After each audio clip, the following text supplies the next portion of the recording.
Hello everyone, welcome back to your channel Billion Education where we aim to reach and teach billion population. So guys, स्वागत है आपका अपने ही channel billion education पे। हाजिर है आपके सामने again the force of attraction जो पूरे वर्ल्ड में कॉमन है। अरे वो नहीं जो आप सोच रहे हैं, gravitational force of attraction. Chapter का नाम है ग्रेविटेशन। हमारा फर्स्ट चैप्टर है दोस्तों, जिसके अंदर हमने कुछ शुरुआत कर दी है। लास्ट लेक्चर में अगर याद हो तो मैंने एक ऐसा कांस्टेंट जो पूरे यूनिवर्स में एक ही है, चाहे मैं माउंट आबू पे रहूं, चाहे कन्याकुमारी रहूं, चाहे जाके मैं मार्स पे खड़ा हो जाऊं, इवन मैं कोई और ब्लैक होल के पास जाके खड़ा हो जाऊं, उसकी वैल्यू सेम थी। ही वॉज द मोस्ट सक्सेस्ट लौंडा ऑफ द वर्ल्ड। कौन था वो? Capital G. तो आइए कुछ क्वेश्चन हम लोग लपालप देख लेते हैं, उसको सॉल्व कर लेते हैं बच्चों। According to Newton's law of gravitation the force exerted by the earth on the object is given by, ये है, ये है, ये है, ये है। बताइए, लाल है, लाल है, सॉरी, लाल है, लाल है। हमारा आंसर एकदम एकदम चारों में से एक का कोई हाल है। कौन सा लाल है बताओ बच्चों? जी हाँ, अब इसमें जो हमारा करेक्ट ऑप्शन बनता है वो आप लोग को चुनने का मौका दिया जाएगा। अब देखो यहाँ पे ऐसा unit of universal constant of gravitation, ये मैंने लास्ट लेक्चर में कैसे निकलते हैं फोर्स को और सारी चीजों को यहाँ वहां अरेंज करके कैपिटल जी की वैल्यू पूछ रहा है। The value of G in SI system is experimentally found to be dot dot. कितना है ये अमाउंट में पूछ रहा है कि अगर सख्त लौंडा है तो कितना सख्त है ये हमसे पूछना चाह रहा है। ओके चलो, तो पहले का आंसर सोच लियो, लॉक करो आंसर अपना कमेंट सेक्शन में। पहले का आंसर जी M1 M2 upon D square. यहां पे होता है न्यूटन मीटर स्क्वायर पर KG square. Okay, KG square नीचे आता है, ये सब मैं आप लोगों को लास्ट लेक्चर में बता। और इसका वैल्यू आता है 6.67 इंटू 10⁻11 न्यूटन मीटर स्क्वायर पर केजी स्क्वायर। ठीक है, तो ये हम लोग को याद रखना है। सो तीन क्वेश्चन के आंसर हम लोग कर चुके हैं। Let's move forward. अब दोस्तों, सेंटर ऑफ मास क्या होता है, ये आप लोग को आगे हेल्प करेगा जेई में भी, नीट में भी, और इवन जहां पे भी आप फिजिक्स अप्लाई करोगे। एक छोटा मोटा बात बताता हूं। सेंटर ऑफ मास क्या होता है दोस्तों? एक ऐसा पॉइंट होता है पूरे कोई भी ऑब्जेक्ट के अंदर। ये ऑब्जेक्ट हो, चाहे ये ऑब्जेक्ट हो, चाहे ये बोर्ड हो, किसी भी ऑब्जेक्ट के अंदर वो ऐसा पॉइंट होता है जिस पे हमको लगता है कि उसका पूरा जो सेंटर ऑफ मास, अगर मैं वहां पे रखूं पॉइंट, हर जगह वहां से इक्वली डिस्ट्रीब्यूटेड है, चाहे कोई भी डिस्टेंस ले लो, इक्वली डिस्ट्रीब्यूटेड होता है। फिर से, सेंटर ऑफ मास क्या है? कुछ नहीं बच्चा, वो पॉइंट है। वो पॉइंट है जहां पे से हमको लगता है कि वहां से मास हर जगह इक्वली डिस्ट्रीब्यूटेड है, उसी को बोलते हैं सेंटर ऑफ मास। पता की बात यह है बच्चों, हमको क्या लगता है सर, ये हर जगह अंदर होगा या बाहर होगा? सोचो सोचो, क्या है आंसर? बताता हूं। देखो यहाँ पे पहले तो ये centre of mass of an object is the point inside और आउटसाइड। यही बात पकड़ने लायक है, यही बात पकड़ने वाली है, इनसाइड और आउटसाइड। ओके, अंदर भी होगा बॉडी के या बाहर भी हो सकता है। The object at which the total mass of the object can be assumed to be concentrated. तो मैं या तो ऐसे बोल दूं कि अगर ये कोई हमारा ऑब्जेक्ट है, ये पॉइंट पे मैं बोलता हूं या तो यहां से इक्वली डिस्ट्रीब्यूटेड है, आप ये लैंग्वेज सुनोगे, या फिर ये पॉइंट है जहां पे अगर मैं करूं, यहां पे पूरा मास लगता है कि दबा के यहीं पे बैठा है, लगता है कि कॉन्सेंट्रेट हो चुका है। अगेन रिवाइज कर लेते हैं। सेंटर ऑफ मास क्या होता है? एक पॉइंट होता है इनसाइड और आउटसाइड। आउटसाइड का और इनसाइड का एग्जांपल दूंगा, जहां पे ऐसा लगता है कि पूरे बॉडी का मास कॉन्सेंट्रेट होकर रखा है, इसलिए उसको बोलते हैं सेंटर है वो मास का। तो सेंटर ऑफ मास। आ जाओ, देखो आउटसाइड इनसाइड वाला कैसे करता हो। आप लोग जब जाओगे नीट की पढ़ाई करने, ऐसा एग्जांपल दे देना, बोलना बिलियन एजुकेशन से पढ़ के आए। देखो, ये अगर कोई सॉलिड स्फीयर है, सॉलिड अंदर से भरा पड़ा है, तो इसमें सेंटर इनसाइड है। अगर ऐसे कोई मैं रिंग लूं तो इसका सेंटर ऑफ मास देख रहे हो, सेम पॉइंट पे, लेकिन ये अंदर से खाली है, तो ये बॉडी के आउटसाइड है कि नहीं है? Yes sir. ओके, तो ये देख रहे हो उसका जो ज्योमेट्रिकल सेंटर है, किसी भी चीज का आप ज्योमेट्रिकल सेंटर देखते हो, जैसे ज्योमेट्री अगर ड्रॉ करते हो तो हम नहीं बोलते उसके बीच में सेंटर, तो इसका बीच में ही आता है। ओके, सर्कल के केस में the centre of mass of any object having uniform density is at centroid. Uniform density मतलब हर जगह बराबर बराबर माल भरा है, किसी जगह मतलब ऐसा नहीं कि यहाँ पे ज्यादा भर दिया यहाँ पे कम, ऐसा नहीं, यहाँ पे ज्यादा यहाँ पे कम, ऐसा नहीं, सब जगह बराबर भरा है। तो जो बीच वाला पॉइंट होता है ना, सेंट्रॉइड, वहीं पे उसका मास होता है। और ट्रायंगल ले लें, अगर इस तरह का शेप है, इस तरह का शेप है,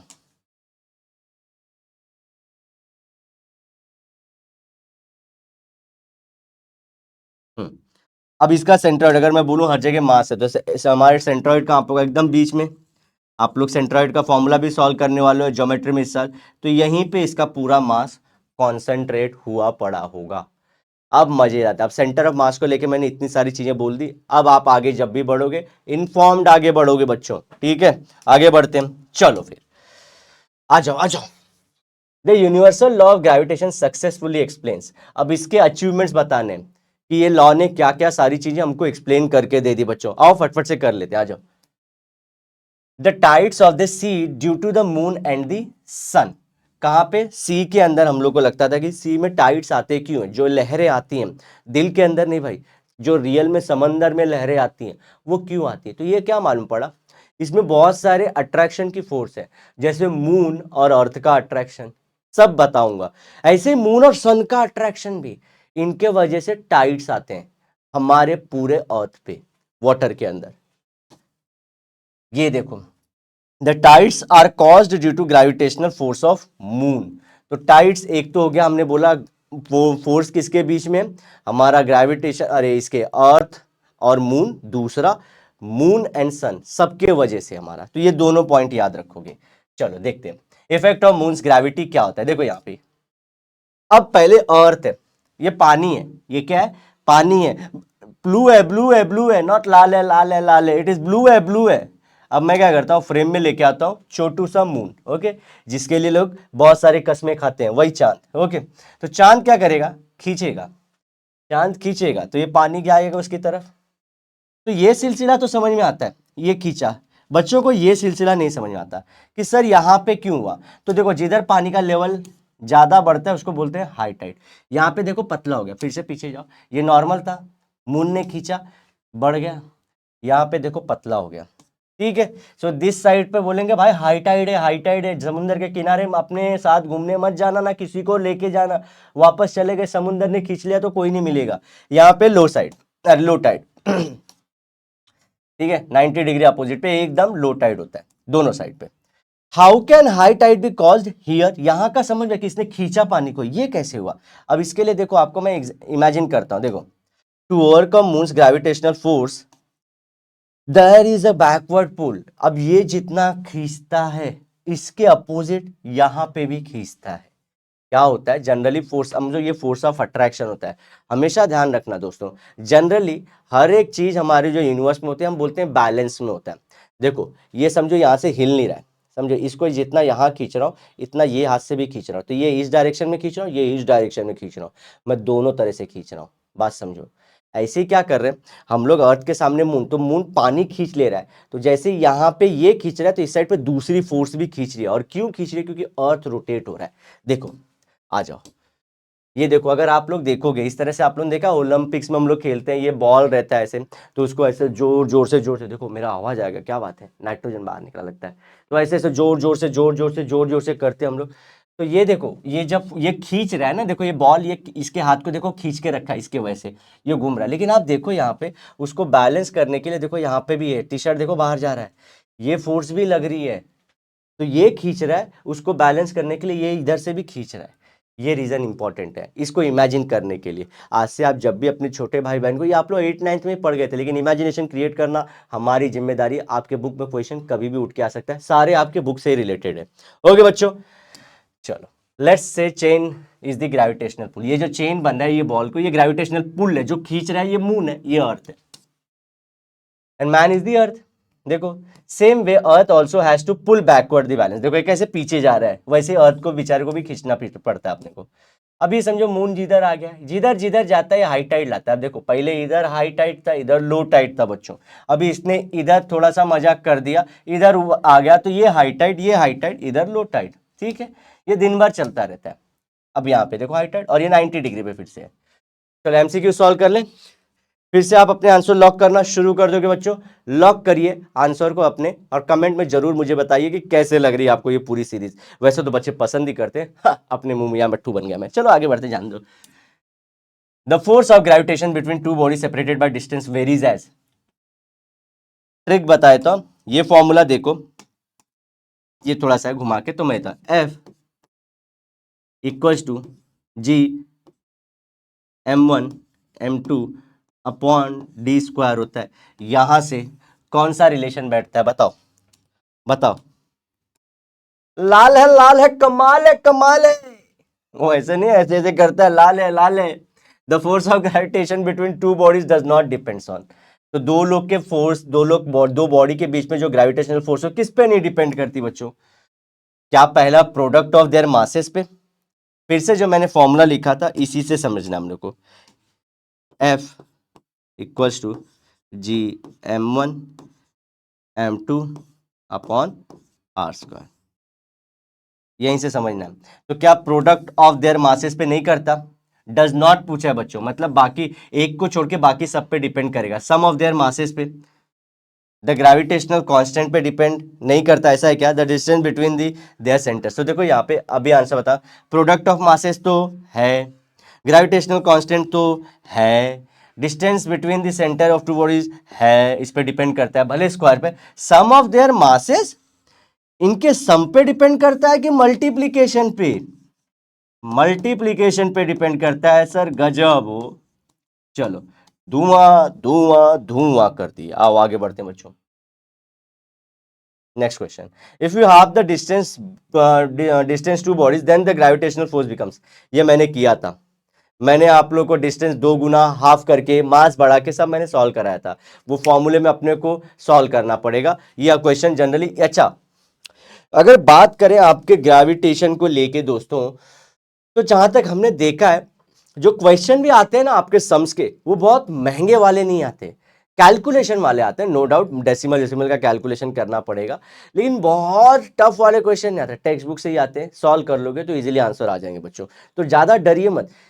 और जिसको नहीं पसंद है, नहीं कैलकुलेशन आता, जिसका अपना बोलते हैं रट्टाफिकेशन वाला पार्ट A1 है, थोड़ी सी समझदारी लगा के ज्यादा याद कर लेते, गो फॉर इट गाइस। ठीक है, दोनों तरीके से आप आउट ऑफ आउट स्कोर कर सकते हो। तरीके मैं बताऊंगा, दिमाग आपका यूज करके।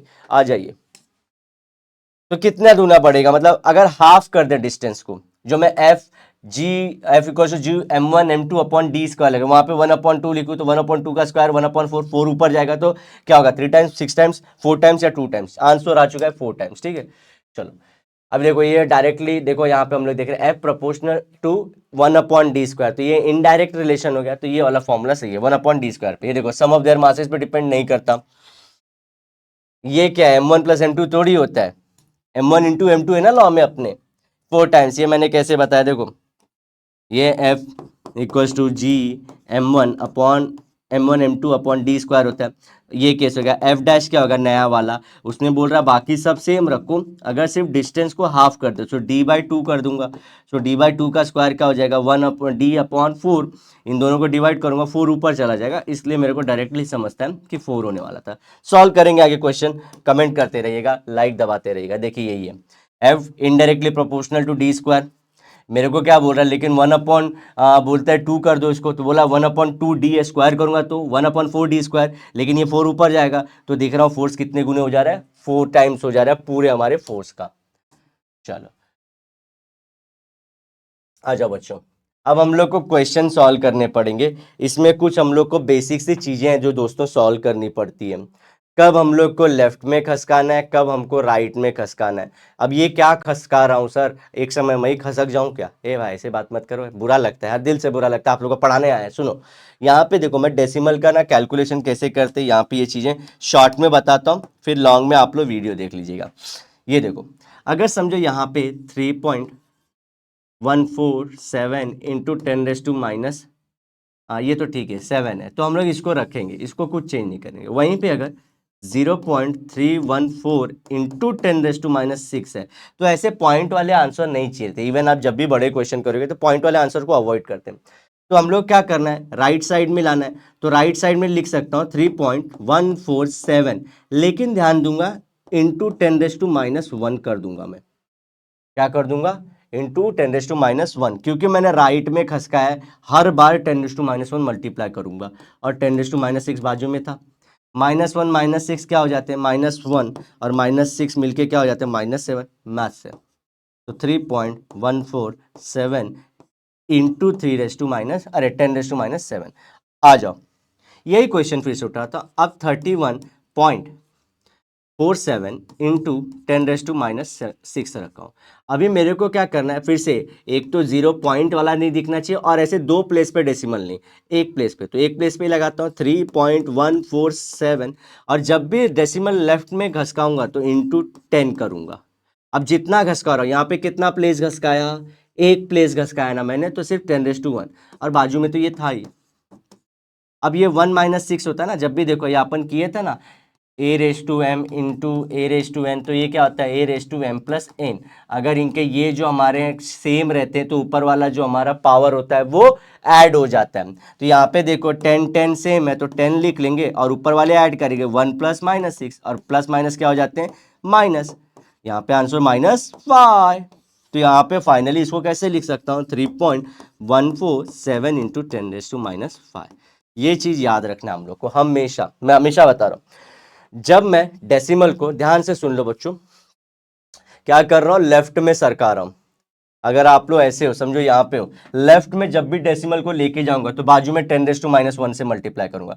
समझो दो प्लेस लेके गया तो 10⁻2 से। फिर से करते हैं, यहां पे खड़ा हूं मैं, यहाँ पे 0 लगा है, मेरे को बरोबर नहीं लग रहा है, तो मेरे को क्या करना है, यहाँ पे नहीं 0 वाला नहीं था अपना, यहाँ पे राइट वाले, यहाँ राइट में खसकाना है ना, राइट में खसकाना है, सॉरी राइट में मेरे को खसकाना है। तो जब भी करूंगा 10⁻1 से। फिर से कर लेते हैं, मैं यहाँ पे खड़ा हूं, डेसिमल को मेरे को राइट साइड में खसकाना है, एक प्लेस खसकाया तो 10⁻1 से मल्टीप्लाई कर दूंगा।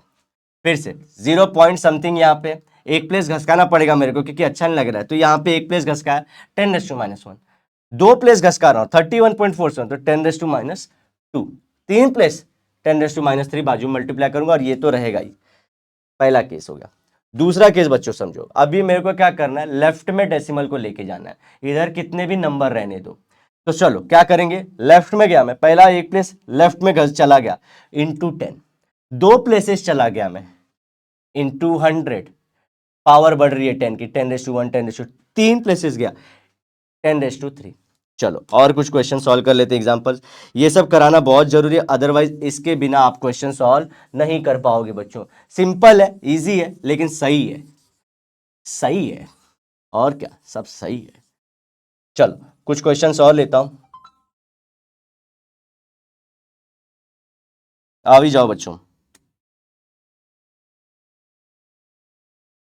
अब लेते हैं हम लोग, समझो 9.87 इंटू 10⁻7, तो ये इसमें कुछ चेंज करने की जरूरत नहीं, एक प्लेस पे ही है। अब लेता हूं अलग 0.987 इंटू 10⁻7। अब क्या करूं इसमें बताओ, देखो यहाँ पे मैंने पावर पॉजिटिव लिया है, अब दिख रहा है इसमें राइट साइड में करना है, राइट साइड है तो मैं क्या करूंगा 10⁻1, तो 9 पॉइंट ये इसको यहां लिख दूंगा और 10⁻1 लिख लूंगा और इसको 10⁻7, -1 10 इनका सेम है तो -1 + 7, माइनस प्लस में प्रोसेस किसकी होती है, सब्ट्रैक्शन की, तो सब्ट्रैक्ट कर दो साइन बिगर नंबर का तो प्लस में 9.87 इंटू 10⁻6, ये नंबर लग जाएगा। हमेशा ये याद रखो, हमेशा ये याद रखो।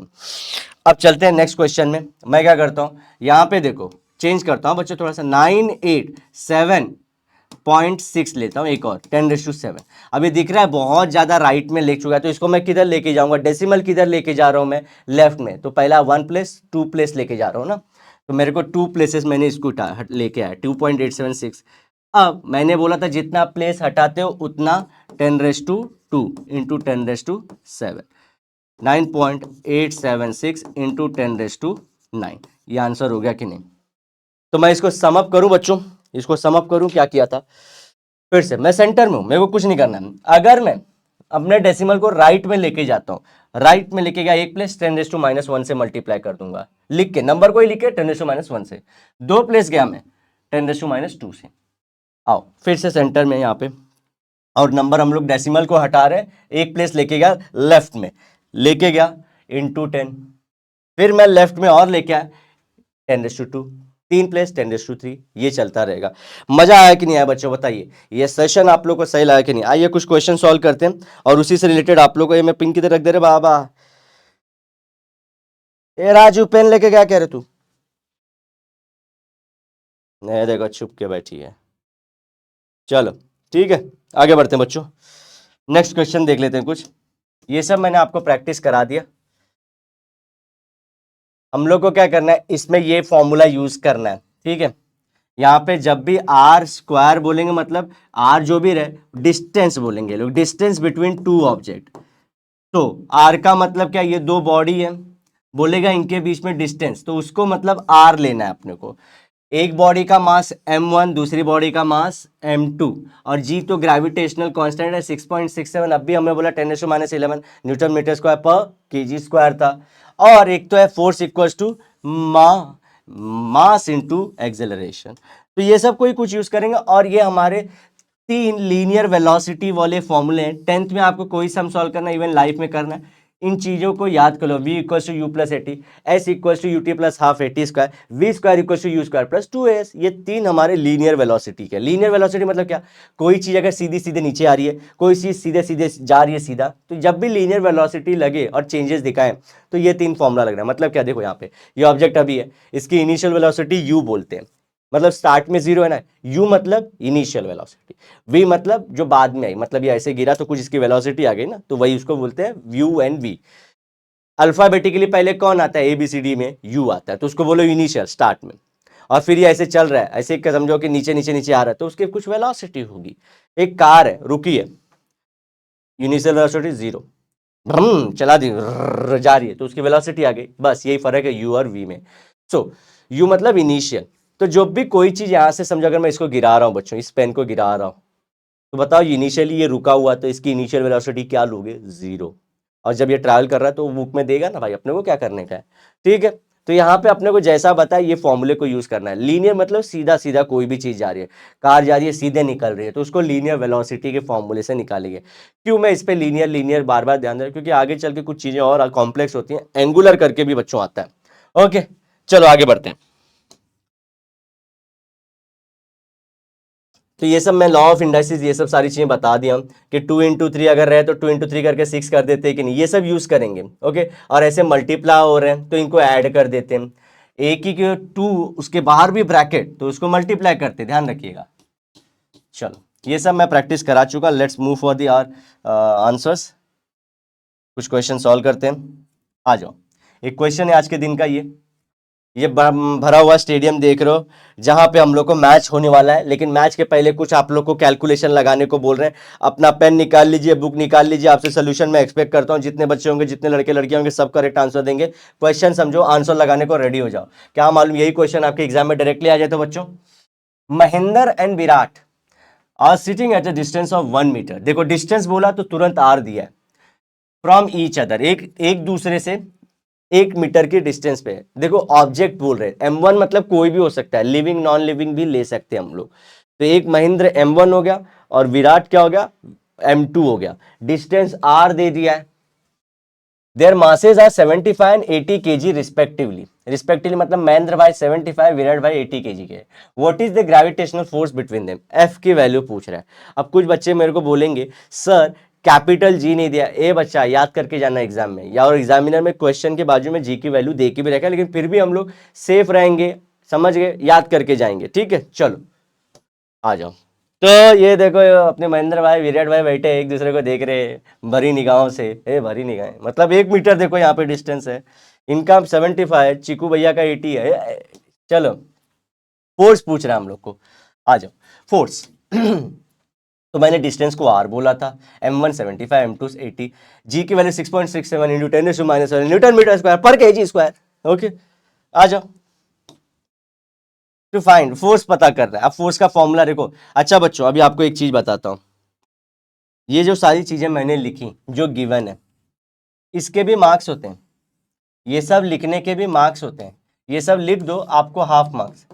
फॉर्मूला लिख दो ये वाले में, देखो फोर्स के दो ही फॉर्मूला है, एक तो फोर्स प्यारी माँ, और या तो Gm1m2/r²। ये फॉर्मूला याद करके लिखने को आपको बोर्ड आधा मार्क्स देता है। लिख के जाओ ना आराम से, फॉर्मूला भले ना है, अरे क्वेश्चन का आंसर भले ना है, फॉर्मूला लिख के जाएंगे अपन। चलो फॉर्मूला लिख दिया, मेरे को आधा आधा मार्क्स मिल चुके हैं। अब सॉल्यूशन देखो निकालता हूं, जो जो दिया है जैसे जैसे दिया है रखो। देखो ये मीटर में दिया है, चेंज नहीं करेंगे, केजी में दिया है नहीं चेंज करेंगे, अगर मीटर वीटर में नहीं दिया रहता तो उसको चेंज करना पड़ता बच्चों। चलो रखो, इसके जगह पे देखो 6.67 10⁻11 अपने आप रखा, भैया 1 का 75, भैया 2 का 80, डिस्टेंस स्क्वायर 1 मीटर का स्क्वायर 1 का स्क्वायर। बहुत इजी क्वेश्चन है। अब देखो इसको मल्टीप्लाई करेंगे, मैं तो यही कर लेता हूं, देखो 8 5 जा 40, कितना हाथ में आया 4, 8 7 जा 56 और 4 60 और ये 0 इसका आ गया। तो मैं तो कुछ चीज़ें बिना पीछे जाए, ये 0 था बच्चों, नहीं तो बोलोगे पीछे जाए ही कर सकता हूँ। तो ये 6000 हो गया। अब दिख रहा है मेरे को 6000 को कैसे लिख सकता हूँ, इसको मैं देखो यहाँ पे लिख सकता हूँ कि नहीं, कितने 0 1 2 3, तो 6 इंटू 10⁻³ लिख सकता हूँ कि नहीं लिख सकता हूँ? लिख सकते हो सर, आपकी मर्जी, आपका बोर्ड, आपका इलाका। ओके लिख लेता हूँ, लिख लिया।